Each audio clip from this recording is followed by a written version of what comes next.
김민하 기자 어서 오세요. 안녕하세요. 먼저 재난방송 전해주시고요.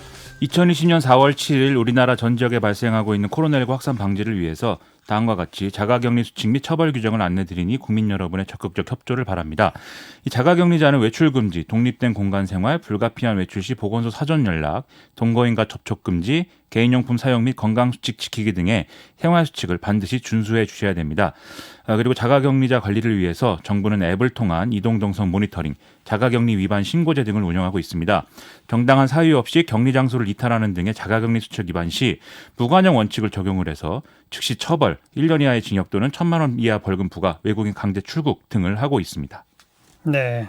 자, 오늘 고공비행 첫 번째 뉴스는요. 토론 가뭄 속의 토론인데요. 선거인데 후보 간 토론이 활발하지 않고 좀 쟁점도 잘 형성이 안 되는 선거라는 그런 평가들이 많이 있습니다. 그런데 이제 어제 지역 케이블 TV 통한 토론 내용들이 화제가 되고 있어서 이 내용을 소개를 해볼까 합니다. 종로에서도 있었죠? 그렇죠. 서울 종로구에 더불어민주당 이낙연 후보하고 미래통합당 황교안 후보가 종로구 선거방송 토론위가 주최하는 TV토론에 참여한 내용들이 많이 보도가 됐는데요. 이 토론은 1시간 20분 정도 진행이 됐다는데 이 내용 일부를 한번 들어보겠습니다. 조국을 옹호하셨습니다. 그런데 그 이후에는 마음에 빚이 없다. 이렇게 조국을 소위 손정한 개인적인 마음의 빚 때문에 그런 판단을 하는 것이 아니다라는 취지입니다. 2, 3년 전에 멀쩡한 나라였다면 헌정사상 초유의 대통령 탄핵이 왜 있었을까? 우리나라 멀쩡했습니다. 경제 멀쩡했습니다. 안보도 튼튼했습니다. 이 정권 들어와서 2년 만에 무너지기 시작했습니다. 뭐 조국 이야기, 뭐 탄핵 이야기 그거네요. 그렇죠. 미래통합당 최근에 조국이냐 경제냐 이 선거다 이렇게 얘기를 하고 있기 때문에 황교안 후보도 조국 얘기를 이제 꺼내면서 뭔가 이 정권하고 자기가 대결하는 이런 후보다 이런 점들을 강조하려고 했다 이렇게 볼 수가 있겠습니다.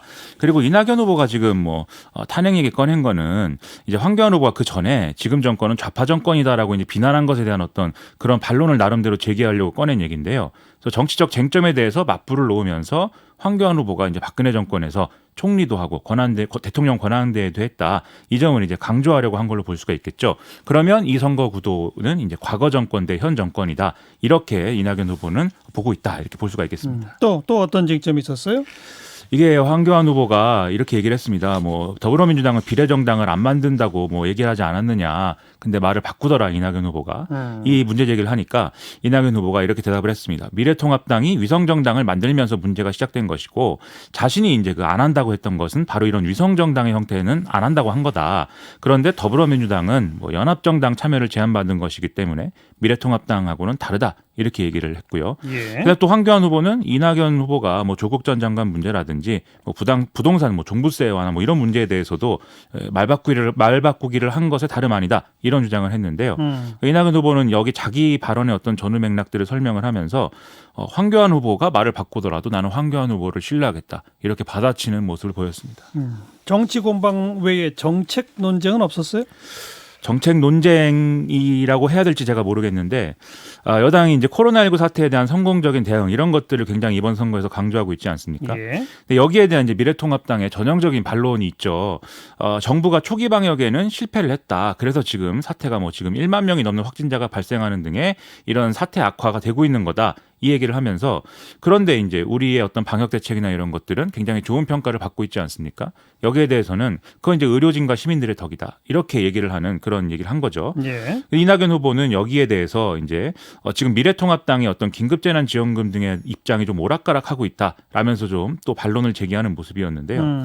이 정도가 그나마 이제 정책적인 쟁점이 형성되는 주제였다. 이렇게 볼 수가 있겠고요. 나머지는 앞서 보신 것처럼 정치 공방 그리고 약점에 대한 어떤 물고 늘어진다는 어떤 느낌 그런 것들이 주가 되는 그런 토론이었습니다. 예. 이게 여기만 그런 게 아니라 다른 선거 토론도 이제 비슷하다고 볼 수가 있겠는데요. 서울 광진구 1지역구의 더불어민주당 고민정 후보하고 미래통합당 오세훈 후보가 토론하는 내용도 들어보시겠습니다. 이 정치관계법을 만드셨던 분인데 본인이 만드신 법을 본인 스스로가 어기고 있는 것에 대해서 과연 어떤 국민이 납득할 수 있을까 하는. 구글에 들어가시면 고민정 후보의 대학 시절 학력이 경희대학교 서울 캠퍼스로 떠 있는 걸 확인하실 수 있을 겁니다. 이것부터 바로잡아 주시기 바랍니다. 네.